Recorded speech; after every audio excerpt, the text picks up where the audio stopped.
Hello everyone, and welcome to the first lesson of C++, where we'll be discussing about syntax, importing libraries, and input and output.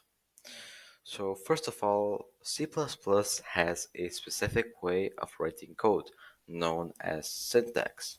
The syntax includes things like curly braces, semicolons, and the use of keywords. It is very important to pay attention to the syntax as it helps the compiler understand your code and determine if there are any more errors.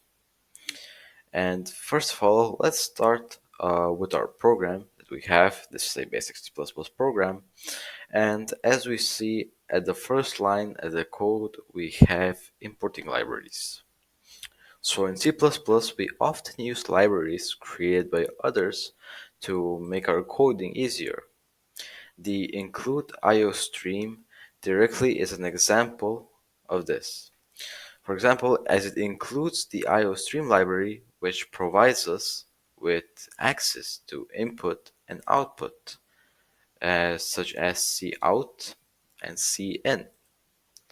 So the standard output is the cout or console out function that is just used to print text to the console. And it works by sending the text that you provide within the quotation marks to the console. For example, here we see hello world. Let's write this on our own and let's say my first code line. So in this code, cout is sending the text my first code to the console. The end line is a line ending character that creates a new line after the line has been printed. What we can also do, let's delete end line, and we can also put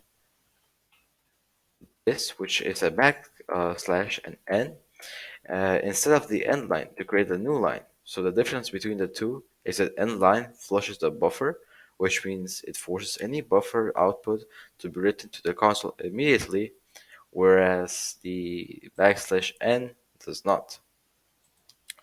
So what we can also discuss is about the cin function, which is used to receive input from the user, and it basically means console in.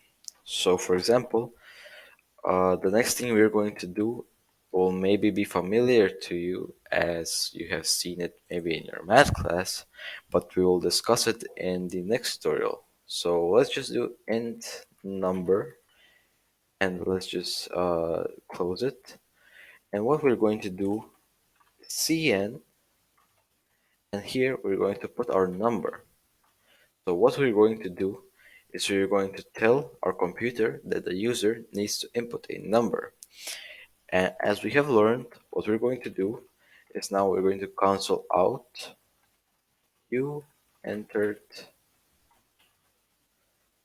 number, and we're going to end the line, of course. So now when you run it on your local machine, hello, my first code. And now it's going to ask us for input. And let's put 10. You entered 10.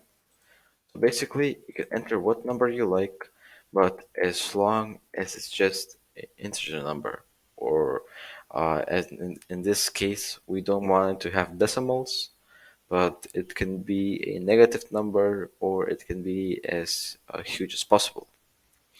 So the conclusion is that now you know the basics of C++ syntax, importing libraries, and input and output. Keep in mind that there's a lot more to learn, but this is a great starting point, so don't be afraid to experiment and practice with your own code. And see you in the next tutorial.